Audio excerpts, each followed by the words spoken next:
করছেন এইরকম একটা অক্ষর থাকে, এটার নাম কি? আলিফ। আরে জোরে বলুন, আলিফ। আরো জোরে, আলিফ। আরো জোরে। সব সবক দিয়ে গেলাম, শুরু হয়ে গেল আলিফ। এই সবকে কোরআনের ছাত্র হয়েছেন আপনারা। ইমাম সাহেবকে ধরে ক্লাস চালু করবেন, ক্লাস চালু করে রমজান মাসে কয় হুজুর জিবরা ঘুরে না, জিবরা ঘোরানোর দায়িত্ব আপনার না, ঘুরে ঘুরে না। আল্লাহ বলছেন লাকাদ ইয়াসসারনাল কোরআন, আমি কোরআনকে সহজ করে দিয়েছি। ও বেটা, যারা পারেন না বসে যাবেন ক্লাসে। আপনি যদি শিখতে নাও পারেন, দুইটা বেনিফিট। এক নাম্বার হলো আপনি যদি কোরআন শরীফ শেখায় চেষ্টায় রত অবস্থায় যদি মারা যান, তাহলে কোরআনুল কারীমের ছাত্র হিসেবে আপনি শাহাদাতের দরজা নিয়ে বিনা হিসেবে জান্নাতে যাবেন। সুবহানাল্লাহ। কোরআন শরীফ শিখতে চেষ্টা করছিলেন খালি রোজার দিনে এত কষ্ট করিয়া, কিন্তু শিখতেছেন না, কষ্ট করছেন খালি। কোরআন শরীফ হাসরের দিনে, হাসরের ময়দানে আল্লাহর দরবারে উঠে গেল, আল্লাহ আমার অক্ষরটি মুছে দেয়। কি করবো বলেন? অক্ষরগুলো মুছে দিন। আল্লাহ বলবেন কেন? কোরআন বলবে আল্লাহ শতাব্দীর বাজারে এই যে বেটারা কামলা কত কষ্ট করছেন, মাটি কাটতো, এরপরেও ইফতারের পরে সন্ধ্যা সাইরে দিয়েছি, বেড়া মসজিদে বইয়া বইয়া বুড়া মানুষ আওয়াজ বাইরে হয়েছি না, এরপরে আলিফ বাতাসে পড়ছি পুলাপানের সাথে বইয়া। আল্লাহ বলবেন তো হয়েছে কি, এটার সাথে অক্ষর মুছার কি সম্পর্ক? আল্লাহ বলবে, কোরআন বলবে আল্লাহ হি বেটারা ফেরেশতারা টাইনে টাইনে জাহান্নামে লয়ে যাইতেছে, লয়ে গেল আল্লাহ। আল্লাহ বলবেন এর অনেক গুনাহ আছে। কোরআন বলবে আল্লাহ তার গুনাহ বেশি না, তোমার ক্ষমতা বেশি। আল্লাহ রহমতের সাগরের ঢেউ লাগবে। আল্লাহ বলবে তখন কি চাও তুমি? কোরআন বলবে আল্লাহ আমি চাই আমাকে যারা পড়েছে সময় দিয়েছে তাদেরকে আপনি মাফ করে দেবেন। হাদিসে বলা হয়েছে ফাইউ শাফাআন, সাথে সাথে আল্লাহ কোরআনের শাফাআত কবুল করে ওই ব্যক্তির গুনাহ মাফ করে দিয়ে তাকে জান্নাতি করে দেবেন। জোরে আওয়াজ করে বলুন কোরআনের সুপারিশ আমরা হাসরের ময়দানে পেতে চাই কি চাই না? এদিকে তাকান সবাই, কয় হুজুর পুরা মানে লাগে কইতাম যে মসজিদ বুঝে হইছি। ও বেটা পুরা মানে লাগে বইলে শরম না, কিন্তু আমরা যে বয়স 70 হইছে এখন সোনা পাতে এরা করতে রই না, হেইটা হইলো আসল শরম। আমরা বইলে কি হইব? আমরা আরেকটা প্রশ্ন আছে, আমরা একটা কায়দা লইয়া সিলট কই না, আপনারা এটা বাংলা কি জানেন? স্লেট। স্লেট নিয়ে যে যাচ্ছেন আপনি মসজিদে কোরআন শরীফ পড়ার জন্য, ঘর থেকে গেলে একটা কাইট বাড়াইছিল, সাথে সাথে মন্ত্রী এমপিরা গেলে যেমনি দেখছি না লাল গালিচা বিছায়া, এটা দুনিয়ার লাল গালিচা না, ফেরেশতারা তাদের নূরের পাখাগুলো আপনার পায়ের নিচে বিছিয়ে দেয়। আল্লাহ নবী সাল্লাল্লাহু আলাইহি ওয়াসাল্লাম বলেছেন ওয়া ইন্নাল মালাইকাতা লাতাদউ আজনিহাতাহা রিদান লিতালিবিল ইলম। তালিবুল ইলম যখন নামাজ শেখার জন্য, কোরআন শেখার জন্য যখন ঘর থেকে বেরিয়ে যায়, তার পায়ের নিচে ফেরেশতারা নূরের পাখাগুলো সম্মানের সাথে বিছিয়ে দেয়। এত সম্মান কোরআন শিখলে। আপনারা রাজি? কোরআন শিখতে নিয়ত করতে রাজি না ইনশাআল্লাহ? আমি কিন্তু সবক দিয়ে গেলাম আপনাদেরকে, ছোট্ট একটা ঘটনা বলবো, এরপরে ইনশাআল্লাহ বক্তব্যটা শেষ করব। মা বোনেরা বাড়িতে বসে বসে শুনেছেন, আপনারা হালাকা চালু করুন মসজিদে মসজিদে। রমজানের শুরুর জানা পুরো রমজানকে আমরা ইবাদতের মাসে পরিণত করব। রাজি আছেন ইনশাআল্লাহ? আচ্ছা আরেকটি কথা রয়ে গেছে, আজকে কয় তারিখ তাহলে? হিজরি মাসের কয় তারিখ? 25। রমজান আসতে আর কয়দিন আছে? আর ইংরেজি মাসেরও তো 25 হয়ে গেছে, কারণ 12টা 26 বাজে। শুনেন, সাদ উঠতো না, সাদ উঠলে বম ফোটানি লাগতো না? কি করবেন? দোয়া করবেন। আমার সাথে পড়ুন আল্লাহুম্মা আহিল্লাহু আলাইনা বিল আমনি ওয়াল ঈমান ওয়াস সালামাতি ওয়াল ইসলাম ওয়াত তাওফীকি লিমা তুহিব্বু ওয়া তারদা। এই দোয়াটা পড়বেন যখন চাঁদ দেখবেন, তখন দেখে একটা আনন্দ ছড়িয়ে পড়বে। একে অন্যকে ডেকে নিয়ে, ছেলেকে নাতিকে সবাইকে ডেকে নিয়ে তারা দিতে চলে যাবেন, গিয়ায় 8 টাকা কইরে ঝুলছে বেরিয়ে পড়ো। কঠিন একটা ঠকা খাইবেন, ঠকা। কারণ ইমাম সাহেব যে কোরআন শরীফ খতম করতেছে, আমরা 8 টাকা করলে খতম হইব তো নাকি? আরেকটা ব্যাপার হলো, আল্লাহ নবী সাল্লাল্লাহু আলাইহি ওয়াসাল্লাম বলেছেন মান কামা হাত্তা ইয়ানসারিফাল ইমাম কুতিবা লাহু কিয়ামু লাইলাতিন। মাশাআল্লাহ, আপনারা এখন 12:30 বাজে পর্যন্ত যে লোক আছেন অনেক মাহফিলে 11:30 11টার সময় লোক থাকে না, ঠিক না? আমরা আছি আল্লাহর রহমত পাওয়ার আশা। আল্লাহ আমাদের সবাইকে মাফ করে দিন, বলুন আমিন। আল্লাহ নবী সাল্লাল্লাহু আলাইহি ওয়াসাল্লাম বলেছেন, কোন ব্যক্তি যদি ততক্ষণ তারাবি পড়ে, ততক্ষণ ইমামের সাথে কিয়াম করে যতক্ষণ ইমাম করে। আর আমাদের এলাকার ইমাম কয় রাকাত পড়ে? আরো জোরে, কয় রাকাত? ততক্ষণ যারা পড়বে, নবীজি বলছেন কুতিবা লাহু কিয়ামুল লাইলাতি, তার আমল নামায় সারা রাত নফল নামাজ পড়ার সমান সওয়াব ফেরেশতারা লিখে দেবে। এইজন্য আমরা রমজানে তারাবিতে নিয়মিত হব, তবে ফরজ নামাজ কিন্তু পড়া লাগবে না। হ্যাঁ, খুব মনোযোগ দিয়ে দিকে তাকান। আল্লাহ নবী সাল্লাল্লাহু আলাইহি ওয়াসাল্লাম বলেছেন, আচ্ছা এটা প্রশ্ন করে এই কথাটা বলবো, কবরে একজন মানুষকে রাখার পরে কি হবে, কে বলতে পারবে? বলুন আপনারা। সহজ হবে। মাশাআল্লাহ, সবাই বলুন মাশাআল্লাহ। উত্তর অর্ধেক হয়েছে, বাকিটা রয়েছে। আল্লাহ নবী সাল্লাল্লাহু আলাইহি ওয়াসাল্লাম বলেছেন, ইদা বুদিআল মাইতুল কবরা, কোন ব্যক্তিকে যখন কবরে রাখা হবে, মনোযোগ দিয়ে শুনুন, ইয়াজলিসু, সে উঠে বসবে, ইয়ামসাহু আইনাইহি, চোখ মুছতে থাকবে। আর এমন সময় দেখবে মুসিলাতিশ শামসু ইনদা গুরুবিহা, দেখতে পাবে সূর্য ডুবে যাচ্ছে। সূর্য ডুবে যাচ্ছে, আর এমন সময় ফেরেশতা এসে বলবে মার রব্বুক। সেই লোকটা তখন অস্থির হয়ে বলবে, ও ফেরেশতা, দেখো না সূর্যটা ডুবে যাচ্ছে, সূর্য ডুবে গেলে আমার আসরের নামাজটা কাজা হয়ে যাবে, একটু পরে উত্তরটা নাও, আমাকে আগে আসরের নামাজটা পড়তে দাও। ফেরেশতা বলবে, আল্লাহর বান্দা, এটা দুনিয়া নয়, তোমাকে আর নামাজ পড়তে হবে না, এটা ছিল তোমার জন্য একটা পরীক্ষা। দুনিয়ায় তুমি নামাজি ছিলে কিনা, নামাজি না হলে তুমি অন্য কাজে ব্যস্ত হতে, কিন্তু তুমি দুনিয়ার সব কাজের উপরে নামাজকে প্রাধান্য দিতে, এটা প্রমাণিত হয়ে গেছে। তুমি সূর্য ডুবে যেতে দেখে নামাজের জন্য স্থির হয়েছো, সুতরাং তোমার নামাজ পড়তে হবে না। তুমি দুনিয়ায় নামাজি ছিলে, এটা আমরা বুঝে ফেলেছি, এটা দুনিয়া নয়, আমার আর নামাজ লাগবে না। তুমি জান্নাতের নিয়ামত ভোগ করার জন্য প্রস্তুত হয়ে যাও। বলুন আল্লাহু আকবার। তখন তিনটা প্রশ্ন করবে, আর তিনটা প্রশ্নের উত্তর আল্লাহ নিজে ওই বান্দার জবান দিয়ে বের করবে। সুবহানাল্লাহ। এরপর আল্লাহ আবার বলবেন, সাদাকতা আবদি, আমার বান্দা তুমি সত্য বলেছিস। এরপরে ফেরেশতাকে বলবেন, ফাফরিশুহু বিল জান্নাত, আমার এই বান্দার জন্য জান্নাতের বিছানা বিছাও।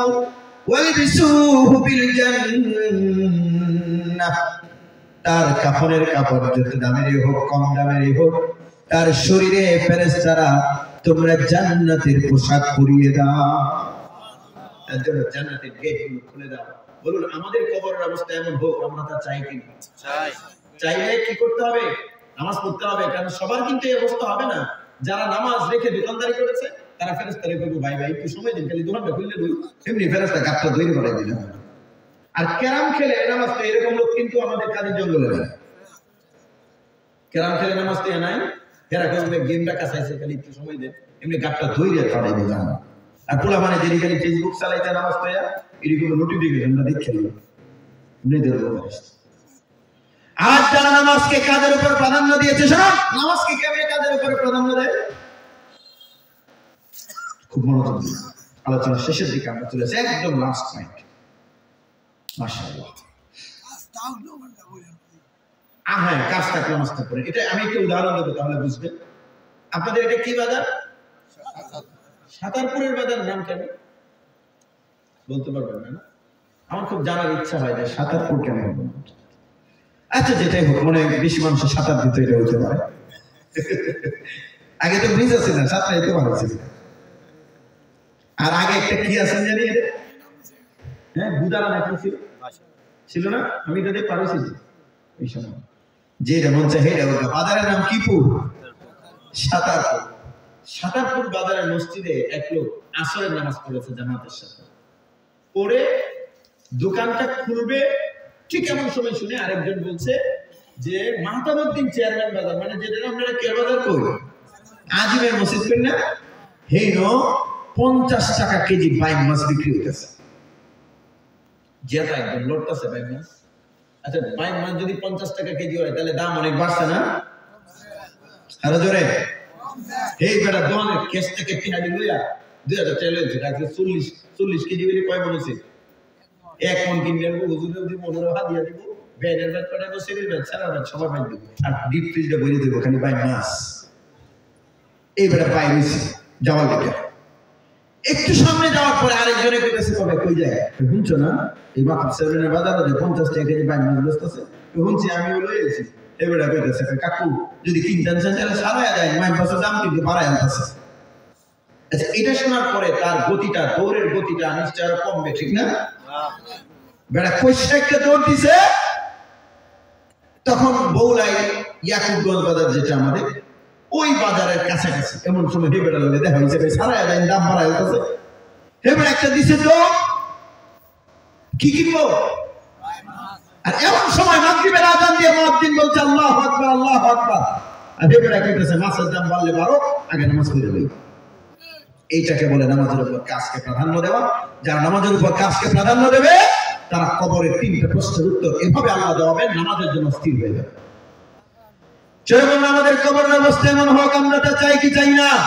এই রমজানে আমরা নিয়মিত নামাজে হওয়ার প্রশিক্ষণ নেব, আজকে থেকে শুরু ইনশাআল্লাহ। সবাই রাজি আছেন? এটার আগে হাত তুলে দেবেন। রমজানকে সামনে রেখে আমরা নিয়মিত নামাজি হব। আল্লাহ তৌফিক দিন, জোরে বলুন আমিন। ছোট্ট একটা ঘটনা বলে শেষ করবো। লাস্ট যে পয়েন্টটা বলেছিলাম, আমরা কোরআন শিখবো। দেখুন, আমরা এখন কামলা সবাইকে গল্প বাড়াবেন। ছোট্ট একটা ঘটনা বলে শেষ করবো, কোরআন শিখলে কিভাবে দাম বাড়ে। রাসূলুল্লাহ সাল্লাল্লাহু আলাইহি ওয়াসাল্লাম হিজরত করে কোথায় গিয়েছিলেন? মদিনায়। যাওয়ার পরে বদরের যুদ্ধ হলো। বদরের যুদ্ধে মুসলমানরা কি পরাজিত না বিজয়ী? বিজয়ী হওয়ার পরে ওদের নেতাও মারা গেছে, নেত্রীরাও মারা গেছে। এরা প্রতিশোধের নেশায় পাগল হয়ে গেছে।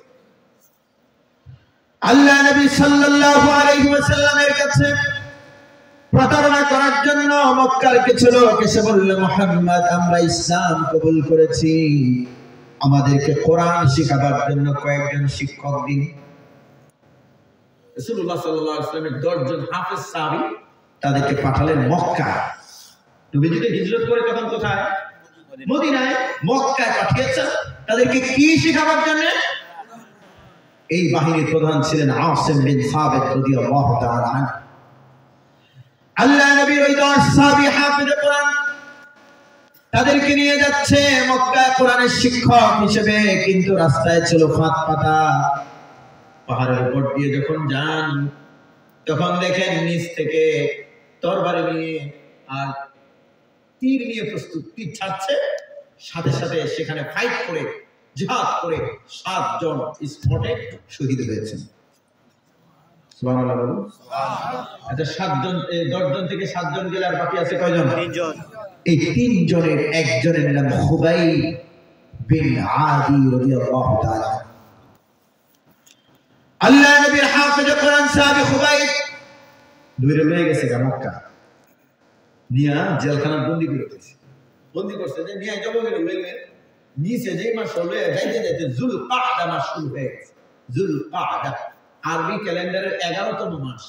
এই যুলকাদার নামের তাৎপর্যটা বুঝতে বুঝবেন, জু মানে হচ্ছে ওয়ালা, আর কাদা মানে বসা। এই ইটনামিটা মন এইসব এলাকার মানুষ যে সময় নৃত্য করে, এগুলো কি করে? বইয়ে করতে চায় না। আরবের মানুষেরা সারা বছরে যুদ্ধ করতো, কিন্তু 4টা মাস আশহুরুল হারাম, এই 4 মাস যুদ্ধ করতো না, বইয়ে থাকতো। এই 4 মাসের একটা যুলকাদা, এই মাসটা এরা বইয়ে থাকতো, এই কারণে এই মাসের নাম হচ্ছে যুলকাদা। আর পরেরটা তো হজ আছে, এই কারণে এটার নাম হচ্ছে যুলহিজ্জা। যুলকাদা মাস শুরু হয়ে গেছে, ওই মাসে যুদ্ধ করা হারাম, রক্তপাত করা হারাম, তাদের নিয়ম ছিল। তো খুবাইবকে তারা নিয়ে জেলখানায় বন্দী করে দিয়েছে। পরে আছে যুলহিজ্জা মাস, এটাও আশহুরুল হারাম, যুদ্ধ বিগ্রহ হারাম, কাউকে মারা হারাম। এরপরে মুহররম, এটাও হারাম। 3 মাস যাওয়ার পরে সফর মাস যখন শুরু হয়েছে, তখন জেলখানার গেট খুলে দিতেছে, খুবাইব তুমি রেডি হও। খুবাইব বলতেছেন কিসের জন্য? তারা বললো যে তুমি কি মনে করছো তোমার জামাই আদর করা লেগে আনছি তো তোমার বার্তা, তুমি যে আমার বাপরে সাসারে বদরের যুদ্ধে মারছো, এর প্রতিশোধ নিতে। খুবাইব বিন আদি রাদিয়াল্লাহু তাআলা আনহু নখ কাটলেন, চুল কাটলেন, পরিপাটি হলেন। হেরা কইতেছে, ওরে বাবা, বেটা তো জামাই মতো সাজতেছে, নিতেছে মারতা, তুমি সাজতেছো, তোমরা যেটাকে মৃত্যু মনে করছো সেটা মৃত্যু নয়। কি ولا تحسبن الذين قتلوا في سبيل الله أمواتا بل أحياء عند ربهم يرزقون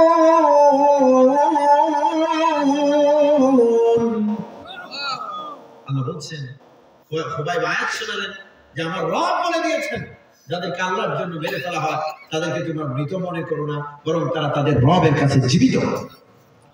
শুধু জীবিত না, ইউরজাকুন, তাদেরকে রিজিক দেওয়া হয়। আমি আমার রবের সাথে সাক্ষাতে যাবো, আমি একটু পরিপাটি হয়ে যাবো না? আচ্ছা, আপনাদেরকে যদি প্রফেসর ইউনুসের সাথে দেখা করার সুযোগ দেওয়া হয়, তাহলে জামা কাপড় ইস্তারি করার সম্ভাবনা আছে না? নাই। আল্লাহর সাথে দেখা করতে যাবে না, ওরা একটু করে উকি দিয়ে দেখে যে খুবাই খুবাই খুবাই কাঁদে নাকি? খুবাই তো কাঁদে না, ওরা খুবাই কি করেছেন? আঙ্গুর খাচ্ছে। ওরা চিন্তা করলো যে এই সময় তো আঙ্গুর পাওয়ার কথা না, আঙ্গুর পাইলে কই খুবাইবে? এই যে বাল আহইয়াউন ইনদা রাব্বিহিম ইউরজাকুন, আল্লাহ জান্নাত থেকে খুবাইবের জন্য আঙ্গুর পাঠিয়ে দিয়েছে। সুবহানাল্লাহ। নিয়ে গেছে তানঈম প্রান্তরে মক্কা। আল্লাহ নবীর হাফেজ কোরআন সাহাবীকে তারা শহীদ করবে। বলা হয় তোমার কোনো সাওয়াটাও আছে নাকি? এরা মনে করছেন কই বলে বললো যা করতাম একটু 5 মাস কামান যে 10 মাস কামান যে এটা বলবো। খুবাইব বলছেন আমি 2 রাকাত নামাজ পড়তে চাই। নামাজ পড়েছেন, নামাজ পড়ার পর তারা বলছে আর কিছু চাও?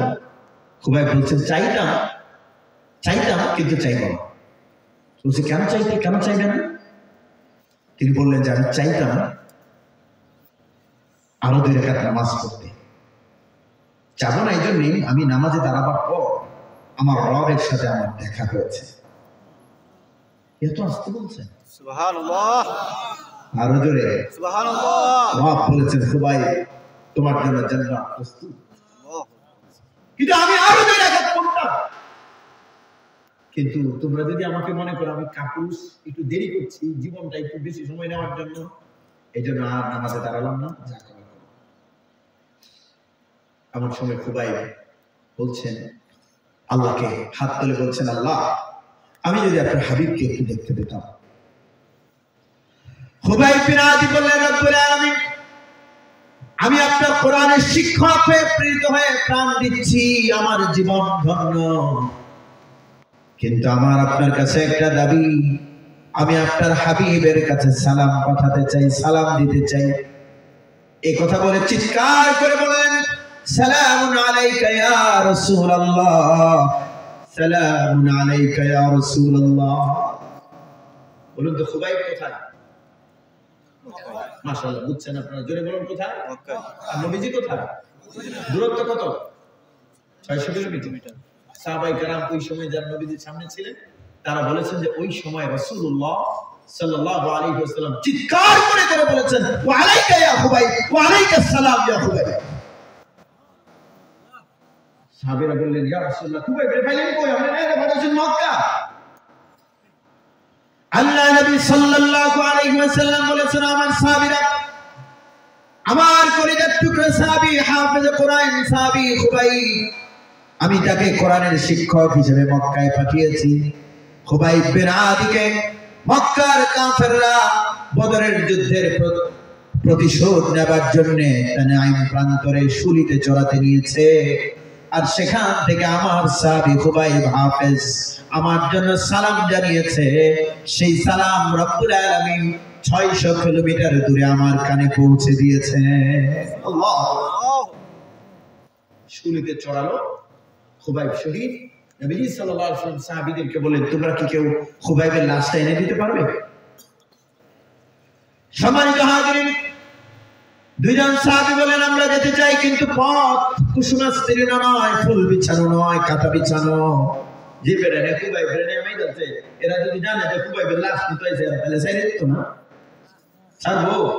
এই কারণে সাহাবী 2 জন দিনের বেলায় পাহাড়ের গুহায় লুকিয়ে থাকে, আর রাতের বেলায় এই পাহাড়ি পথ সাপ বিচ্ছুর ভয় কণ্টকাকীর্ণ পথ পেরিয়ে 40 দিন সময়ে তারা মদিনায় এসে পৌঁছেছেন, মক্কায় এসে পৌঁছেছেন। মদিনা থেকে এসে দেখেন খুবাইবের লাশ তানঈম প্রান্তরে ঝুলিয়ে রাখা হয়েছে, মানুষকে দেখানোর জন্য যে দেখো মুহাম্মাদের অনুসরণ করলে কি পরিণতি হয়। সেখানে 20 জন যুবক মদ খাচ্ছে আর লাশটা পাহারা দেয়। এই দুইজন আড়াল থেকে উৎপেতে দেখছেন এরা মদ খায়, মদ খেতে খেতে একবার একটু বেশি খাইছে, পরে একটার উপর একটা গেছে পড়ে। এই দিক থেকে দুইজন গেছেন ওই লাশ আনার জন্য, গিয়ে পায়ের দিক থেকে ধরে দেখেন 40 দিন আগে যাকে শাহাদাতে বাধ্য করা হয়েছে পায়ের দিকে ধরে দেখেন লাশ এখনো গরম। দিয়ে ফেলছেন সওয়ারিকে, দিচ্ছেন একটা দৌড়, এরা উঠে গেছে, উঠে ধর ধর ধর ধর ধর। একটু সামনে এসে যখন দেখলেন যে ধরে ফেলবে, লাশ ফেলে দিয়েছেন, মাটি নিচ থেকে মাটি এমনি এমনিতে একটা কবর হয়ে খুবাইবের লাশটাকে ভেতরে নিয়ে ঢেকে ফেলেছে। জোরে বলুন সুবহানাল্লাহ। কয়দিন পরেও লাশ গরম, কোরআন ঢুকলে সেই লাশ মাটি খায় না। বাংলাদেশে এটার প্রমাণ ঘটেছে। 2017 সালে কুমিল্লাতে একটা নদীর পাড়ে লাশ ছিল, বন্যার পানিতে নদীর পাড়টা ভেঙে গিয়ে ওইখান থেকে 2004 সালে একটা ছেলে মারা গেছে, তার নাম মাসউদ, হাফেজে কোরআন। মাসউদের লাশ 2004 মারা গেছে।